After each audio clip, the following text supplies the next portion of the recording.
안녕하세요. 조선과 세계를 연결하는 주간 조선타임즈입니다. 2주의 조선타임즈. 중국 내 북한 식당들 경영난으로 최근 줄줄이 폐업. 중국 시장 파고든 북한산 담배 단속 강화의 유통망 위축. 크게 치솟았던 북시장 쌀값 다소 주춤. 태양절 여파인 듯. 북한 1960년대부터 생물학 무기 프로그램 보유. 러시아 북한제 다연장 로켓포 투입 준비 첫 포착. 조선 뉴스 첫 번째입니다. 중국 내 북한 식당들 경영난으로 최근 줄줄이 폐업. 중국 내 북한 식당들이 경영난으로 인해 문을 닫는 사례가 늘고 있다고 합니다. 데일리 NK 대북 소식통에 따르면 야오닝성 단둥에 있는 유경식당, 대보산 등 북한 식당들이 최근 문을 닫으면서 북한 종업원과 관리 간부들도 귀국했습니다. 올해 들어 단둥에 있던 10여 개의 북한 식당 가운데 7개 식당이 폐업한 것으로 파악되는데, 이렇게 폐업한 북한 식당들은 대부분 종업원 15명 이하의 중소규모 식당들로 전해졌습니다. 식당을 관리하던 북한 무역회사들은 임대료를 감당하지 못할 정도로 운영 사정이 악화되자 중국인 사업자에게 운영권을 넘기는 방식으로 사업을 정리하고 있습니다. 이런 식당들은 북한 식당이라는 외형은 유지하면서도 실제 운영자와 종업원 모두 중국인인 경우가 많다고 합니다. 이 밖에도 중국 내 북한 식당들은 다른 일반 식당들보다 가격이 다소 비싸 중국 현지인들로부터 외면을 받고 있다는 게 소식통의 이야기입니다. 소식통은 사업을 하는 사람들은 룸에서 공연도 보면서 손님을 접대할 때 북한 식당을 찾기도 하지만 일반적으로 중국인들은 북한 식당이 너무 비싸서 자주 찾지 않는다며, 4명이서 북한 식당에서 밥을 먹으면 최소 700위안에서 800위안이 드니 가지를 않는 것이라고 말했습니다. 한편 북한의 권력기관이 운영하는 것으로 알려진 큰 규모의 북한 식당들은 여전히 자리를 지키고 있습니다. 단둥의 대표적인 북한 식당인 송도원과 고려식당 등 대형 식당은 현재도 운영 중으로, 이들 식당에는 수십 명의 북한 여성 종업원이 소속돼 일하면서 노래나 춤 공연도 선보이고 있습니다. 고려식당은 중국에 체류하는 북한 무역 대표들이 차나 커피를 마시면서 비즈니스 미팅을 하기 위해 자주 찾는 것으로 알려졌습니다. 그러나 이런 대형 북한 식당들도 운영 사정이 좋은 것은 아니라고 합니다. 소식통은 송도원도 뒤를 봐주는 기관이 튼튼하니 폐업하지 않는 것이지 수익을 많이 남기는 상황은 아닌 것으로 안다며, 중국 사람들이 북한 식당처럼 비싼 식당을 찾지 않으니 중국 내 북한 식당들이 모두 어려운 상황이라고 했습니다. 다만 소식통은 최근 북한 식당들에 잇따른 폐업이 북중 간 정치적 상황에 따른 것은 아니라고 설명했습니다.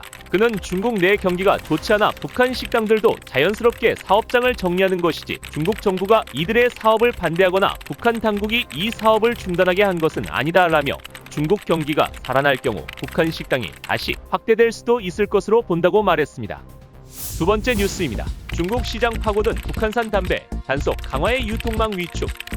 최근 중국 당국이 북한의 주요 밀수품 중 하나인 북한산 담배에 대한 집중 단속을 벌이고 있어 유통망이 급격히 위축되고 있는 것으로 전해졌습니다. 수년간 중국 내에서 은밀히 유통되어 온 북한산 담배는 가격 대비 우수한 품질로 중국 현지 소비자들 사이에서 꾸준한 수요가 있었지만 단속이 강화되면서 유통 판매자들이 붙잡히거나 벌금을 맞는 사례가 잇따르고 있습니다. 데일리 NK 평안북도 소식통은 이달 들어서만 우리 담배를 유통하던 중국 측 판매책 3명이 밀수 혐의로 체포돼 조사를 받고 있다며, 랴오닝성과 지린성 일대에서 택배 및 우편 경로를 집중 단속하고 있어 유통이 사실상 마비되고 있다고 전했습니다.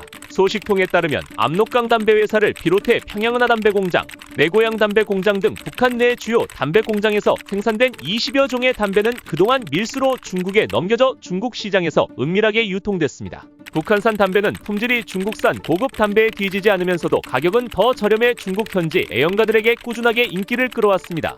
현재는 코로나19 이전보다 가격이 2배 가까이 올랐지만 여전히 중국산보다 저렴해 수요가 유지되고 있습니다. 그러나 최근 중국 국가담배전매관리국과 공안이 협력해 북한산 담배 밀수 및 중국 내 유통 경로에 대한 단속을 강화하면서 상황이 급변하고 있다고 합니다. 소식통은 어디서 정보를 입수했는지 공안이 물건을 쌓아둔 창고를 급습해 압수해버린다고 중국 대방들이 담배 거래를 질색하고 있다며, 걸리면 벌금 20만 위안은 우습고 마약처럼 다루겠다며 협박까지 하고 있어 기존 대방들이 우는 소리를 하거나 줄줄이 발을 빼는 분위기라고 했습니다. 중국 내에 밀반입된 북한산 담배를 몰래 유통하거나 판매하다 적발된 이들이 고액의 벌금은 물론 징역을 선고받는 경우도 늘고 있다는 게 소식통의 설명입니다. 북한 측 무역회사들은 담배가 그나마 수익이 나는 밀수품인 만큼 이런 상황에 당혹스러움을 감추지 못하고 있다고 합니다. 소식통은 제재로 막힌 상태에서 담배는 그래도 꾸준히 수익을 올리는 품목이었는데 이제는 그것마저 힘들어졌다는 말이 나온다며 무역회사 일꾼들은 어쩔 수 없이 또 다른 중국 내 담배 유통책을 확보하기 위해 머리털이 하얘지도록 애쓰고 있다고 전했습니다.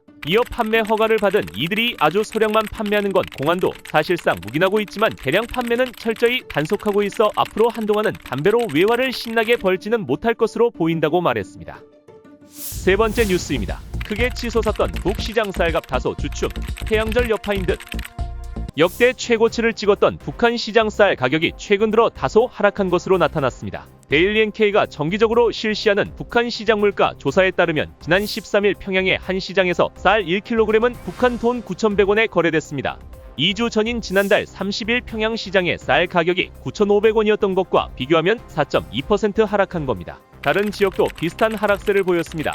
13일 기준 평안북도 신의주와 양강도 해산시장의 쌀 가격은 9,200원, 9,300원으로 2주 전보다 각각 3.3%, 4.1% 하락한 것으로 조사됐습니다. 크게 치솟았던 북한 쌀 가격이 이렇게 하락한 것은 4월 15일 김일성 생일을 맞아 양곡 판매소에서 다른 곡물보다 쌀을 많이 판매한 데 따른 영향으로 풀이됩니다. 평양 소식통은 내년 4.15 명절에는 양곡 판매소에서 잡곡보다는 이밥을 먹으라고 잎쌀을 더 많이 팔아준다며 이달 초에도 쌀을 팔아줘서 쌀을 많이 샀는데 아마 다음 달에는 잎쌀보다는 잡곡을 더 많이 팔아줄 것이라고 전했습니다.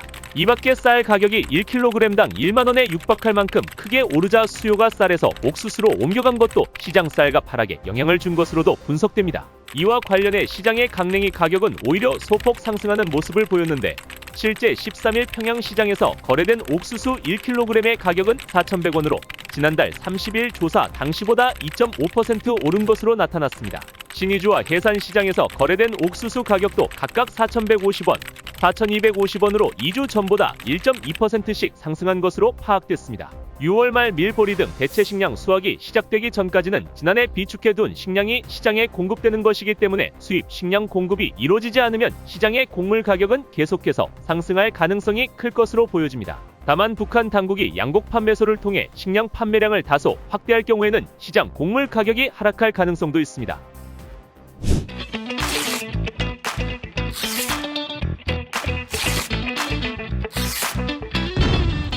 세계 소식 첫 번째입니다. 북한 1960년대부터 생물학 무기 프로그램 보유.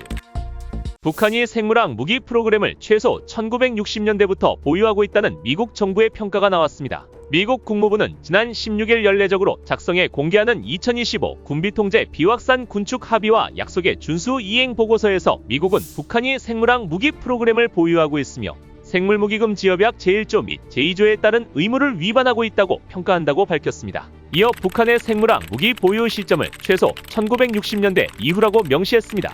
보고서는 특히 생물학 무기에 쓰이는 물질인 세균, 바이러스, 독소를 생산할 기술적 능력 보유 배경을 군사적 목적이라고 강조했습니다. 또 보고서는 작년 보고서와 마찬가지로 북한이 북한 국가과학원과 다른 출처에서 보고된 유전자, 가위 같은 기술들을 활용해 생물학적 제품을 유전적으로 조작할 역량을 보유했다고 지적했습니다.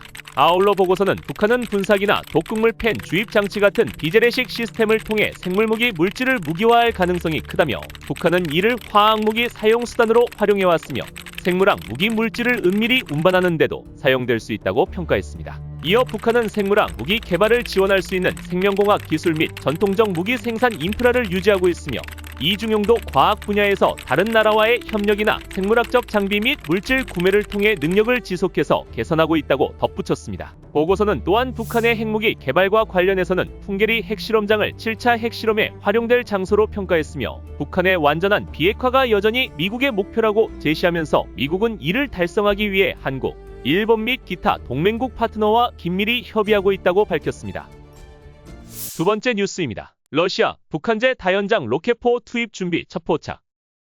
러시아군이 북한으로부터 제공받은 것으로 알려진 240mm M1991 다연장 로켓포가 영상으로 처음 포착됐다고 우크라이나 매체가 20일 전했습니다. 우크라이나의 한 매체는 자국 국방전문 매체 디펜스 뉴스를 인용해 러시아군이 전선에서 우크라이나군을 상대로 M1991을 사용하고 있다며 이렇게 전했습니다. 북한이 러시아군에 M1991을 포함한 포격무기를 제공했다는 사실은 우크라이나 정보당국 등을 통해 알려졌으나 러시아군이 보유한 이 무기의 모습이 영상으로 포착된 것은 이번이 처음이라고 매체들은 전했습니다. 해당 영상은 이날 우크라이나의 국방 전문 기자 유리 부투소우가 텔레그램 채널을 통해 공개한 것입니다. 영상에는 경납고에 보관된 M1991 시스템에 러시아 군인들이 드론 공격에 대비한 방어 장치를 설치 중인 것으로 추정되는 모습이 담겨 있습니다. 부투소우 기자는 M1991이 옛 소련의 220mm MLRS 우라간과 유사하며 최대 60km 거리에서 타격이 가능하다고 소개하면서 북한과 이란이 러시아에 무기 공급을 중단했더라면 이 전쟁은 진작에 끝났을 것이라고 말했습니다. 디펜스 뉴스에 따르면 올해 1월 7일로 부다노오 우크라이나군 정보총국장은 러시아가 M1991 다연장 로켓포 120기를 북한으로부터 이미 받았으며 추가로 같은 수를 받을 예정이라고 밝혔습니다. 우크라이나 군사 전문 매체들의 보도에 따르면 북한이 러시아에 제공한 포격 시스템에는 M1991 다연장 로켓포와 M1989 다주곡사포가 포함되어 있습니다. M1991 다연장 로켓포는 중량이 85인 240mm 로켓탄을 최대 약 60km까지 쏘아보낼 수 있으며 이는 우크라이나가 보유한 거의 모든 포격 시스템의 성능을 능가하는 수준입니다. 지금까지 한 주간의 세계와 조선의 소식을 전해드리는 주간 조선타임즈였습니다. 다음 주에도 알찬 소식으로 찾아뵙겠습니다. 감사합니다.